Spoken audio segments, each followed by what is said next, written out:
You're not gonna tell me that Erwin charging in like that, with Titans chasing him and his soldiers, and he continues to charge. He's like, advance! And then he gets bit by a Titan. You see the man just dragged off his horse. He ragdolls effects, and straight up, as everybody turns around to think he's dead, as he is in the mouth of the Titan, he's like, advance! You cannot tell me that is not fucking badass. Because you gotta imagine the amount of adrenaline, pain, and everything going on right there. The man might not have been feeling that much, but you just gotta imagine at that one moment when he got bit, that probably hurt him a little bit. And just for him to be able to say advanced in that situation, like just charge, that is crazy. A lot of respect for Erwin's character, and a lot of respect for the voice actor of Erwin's character for being able to put so much emotion into those lines. Really, really great voice acting. And not just from Erwin, but from all the characters, especially Bert and Mikasa. Oh my god, Bert's voice actor was fucking phenomenal in this episode. I know many might not care too much, many might not really think about it, but Bert's voice actor really nailed so many emotions with his voice, and how it just can ring out to the anime onlys and even the manga readers. As a manga reader, Bert saying some of those things he said to everybody around, his friends, all that were used to be friends, it got very emotional. He's like, you think we want to kill people? You think we want to do this? But someone needs to bloody their hands. And basically, you could see that he was very upset with his actions. He did feel guilty, but he realized some things need to be done, because that's just how warriors are, how soldiers are in war. And so he realizes that he just needs to do these things. And you can see he feels guilt. And he even admits that the time he spent with some of them, sometimes it may have been a lie, like a mask, but at the very least, some of it was very, very real. He did enjoy spending time with them, and in some cases, him being a soldier instead of a warrior, he was able to cope just like how Reiner was able to cope. And so he admits that, and the way the voice actor just brought out those emotions, said his lines, and just yelled at everyone, it just really rung true, like, holy crap. Like, this man, you could see that he feels guilty, but he just can't take those things back. He's just sucking it up and realizes, like, he already bloodied his hands, he's already fucked up so bad, there's nothing he can do. He can't take it back. No matter what he does, he can beg for forgiveness or whatever. There's nothing he can do to take anything back. So he's accepted it, and he's continuing to do his operation, what he was meant to do. But what really added more emotion to that scene wasn't just Bert, but it was Mikasa. Because, as I already said, Bert's voice actor nailed it. Fucking nailed it with the dialogue and the way he put emotion. But what really added emphasis on that was Mikasa. When she just straight up replies with just give Eren back. Just give him back. Like, she was just really, really serious. Like, the way she talked, the animation and art in that scene as well, just spot on. But the way she replied to him, like, she just could not give a fuck. Like, she just was done. Like, she did not care at all. She just wanted Eren back, and she was willing to kill anyone in her way to do so. And the way Mikasa's voice actor nailed that scene as well, to kind of add a different tone to, you know, the entire scene. Because Bert was just straight up confessing his feelings and all that, just putting his heart on the table. And then Mikasa's like, fuck you, just stabs his heart, basically, and is like, give me Eren back. That great scene. Just really great voice acting. The voice actors truly nailed this episode. Just some phenomenal acting, and I just really need to commend them for that. So with that out of the way, though, let's talk about the main point of this episode. A lot of it spent focusing on Ymir, actually, in Historia. Ymir, as we know, she is doing these certain things because she wants to be with Historia, but also she's doing it for herself. And we kind of got a lot of backstory in last week's episode, which, oh my god, the last week's episode just truly got to me. It was emotional, just seeing some of those scenes animated already, that was from the future chapters, way off into the future. It just really shocked me and surprised me.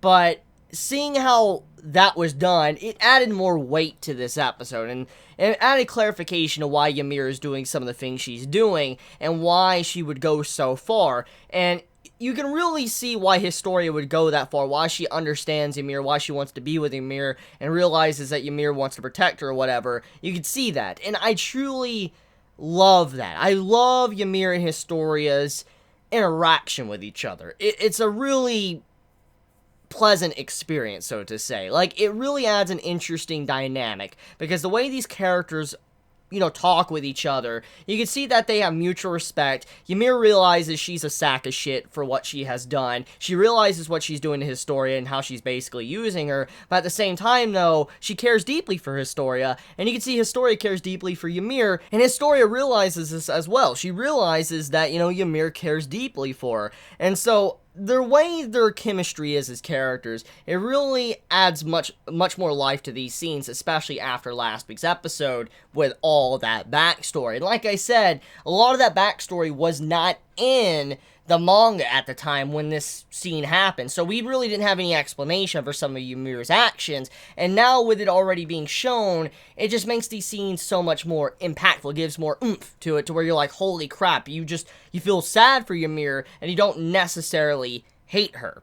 So, besides the Historia and Ymir stuff, Reiner, he gets tackled by a bunch of Titans, which, oh my god. So, this is a scene I've been waiting for quite a while. I've been waiting to see Erwin just lead the charge of Titans chasing behind him getting his arm bit off and all that, and he's like, advance! And just seeing how the Titans go in, and they're just, like, savagely eating Reiner, but at the same time, they're eating everybody, all the Survey Corps that's trying to save Eren. It's just a really bloody scene, and it just really shows the grim, dark nature of the series, and how the series, in those certain moments, so many characters can die, and just seeing how people are dying one after another as they're just in the middle of chaos, just these Titans going crazy, grabbing people, or, people charging, the Armor Titan Reiner, and how, the Titans are trying to eat him or whatever. It just really showed how much chaos was going on in that given moment, and nobody could really keep track of it,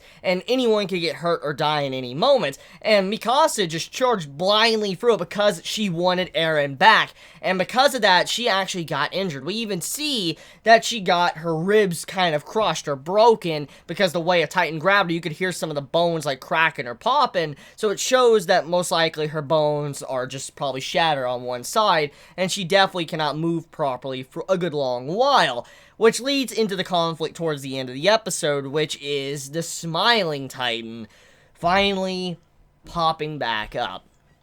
So, the Titan that started it all, well, I guess technically the Colossal Titan started it all, but I'm talking about the Titan that caused the series to shift in tone. For instance, when Eren's mother got eaten in front of him, that Titan has finally reappeared.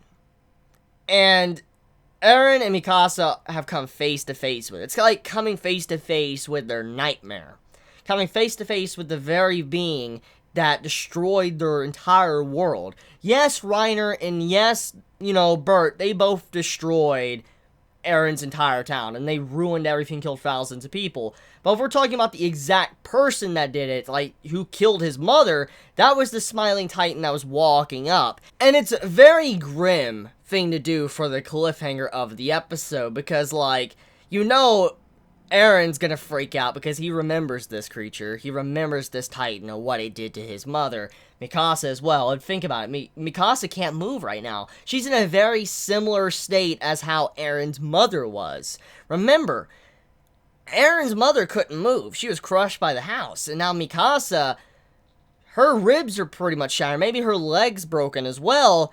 She can't really move properly. So, you gotta imagine, probably, Eren's gonna have some PTSD. This man's gonna be freaking out because he doesn't know what to do. Because, right now he's bound, he can't really move or anything because Mikasa's all injured. So, how is he gonna be able to fight against this Titan that's coming straight for them, is the question. So, I do like the way the cliffhanger was done. It adds that emotion to it, because I remember when I read this part of the manga, I was like, oh my god, and I was just really hyped up to see the next chapter, but the way Wit Studios left it on a cliffhanger like this, the way they handled it, it just felt better. It felt like a better cliffhanger, because it, like, gets you hyped up for next week's episode. Like, what's gonna happen? Is, Mikasa, is she gonna die? Is Eren gonna be able to save her? What's gonna happen? Because finally, this Titan has popped up. What will happen next? So yeah, I'm really excited for that. I'm really excited to see, next week's episode animated, because of how this has been building up for a very long time, but also I've been waiting to see this animated for a very long time, for the past few years now.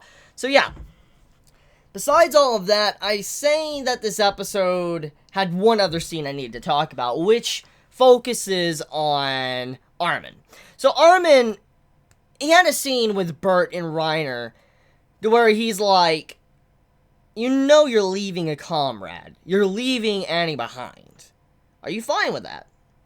And the way Armin did that was very, very messed up, but he had to use any means to be able to win and get Eren back. And so he's like, you know she's being tortured, right?